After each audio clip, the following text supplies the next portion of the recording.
What's at the core of achieving the good life? The major key to the good life. The major key is not in learning how to set goals. It is not in learning how to better manage your time. It is not in mastering the attributes of leadership. Every day in 1,000 different ways, we are trying to improve ourselves by learning how to do things. We spend a lifetime gathering knowledge in classrooms, in textbooks, in experiences. Now, if knowledge is power, if knowledge is the forerunner to success, then why do we fall short of our objectives? Why, in spite of all our knowledge and in spite of our collective experiences, do we find ourselves aimlessly wandering, settling for a life of existence rather than a life of substance? There may be many answers to this question. Your answers may be different than your associates or your spouses or your friends. While there may be many answers to this question, the fundamental answer is the absence of discipline.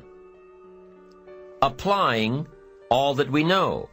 That's the key word, discipline. Self-discipline.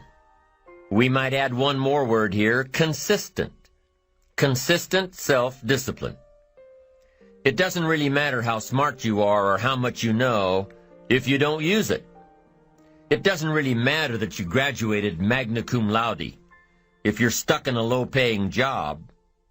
It doesn't really matter if you attended every seminar that comes to town if you don't apply what you've learned. Better than knowledge is applied knowledge. And once we've applied our knowledge, we must study the results of that process. Apply our knowledge, study the results. Refine our approach.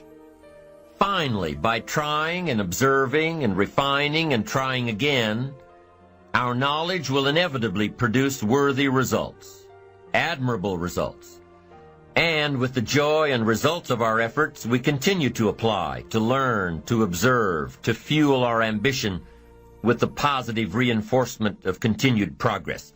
Pretty soon, we'll find that we're swept into a spiral of achievement, a vertical rise to success.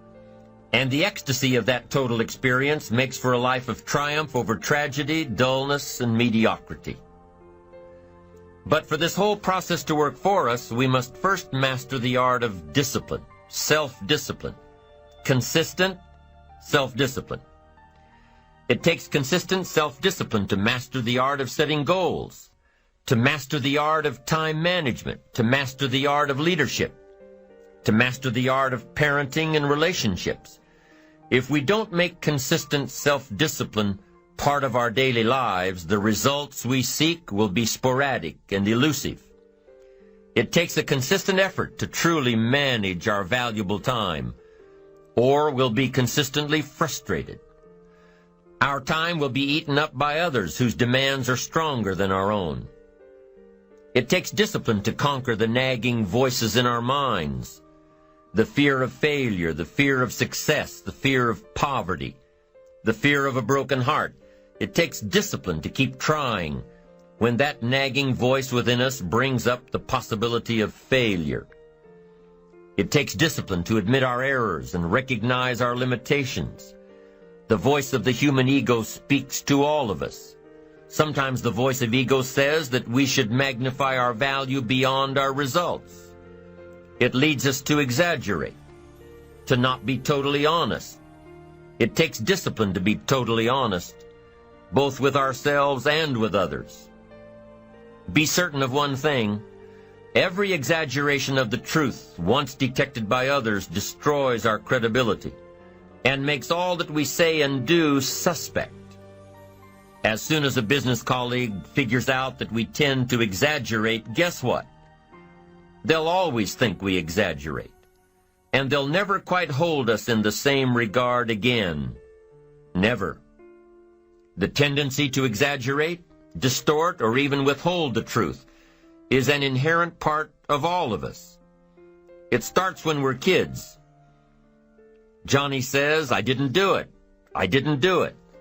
Well, maybe Johnny didn't do it, but he probably had something to do with it. And then it continues when we're adults, exaggerating the benefits of a product to make a sale. exaggerating our net worth to impress old friends, exaggerating how close we are to closing a deal to impress the boss. And only an all-out, disciplined assault can overcome this tendency. It takes discipline to change a habit, because habits are formed a little bit each day, every day, every day. Once habits are formed, they act like a giant cable. They act like a nearly unbreakable instinct that only long-term disciplined activity can change.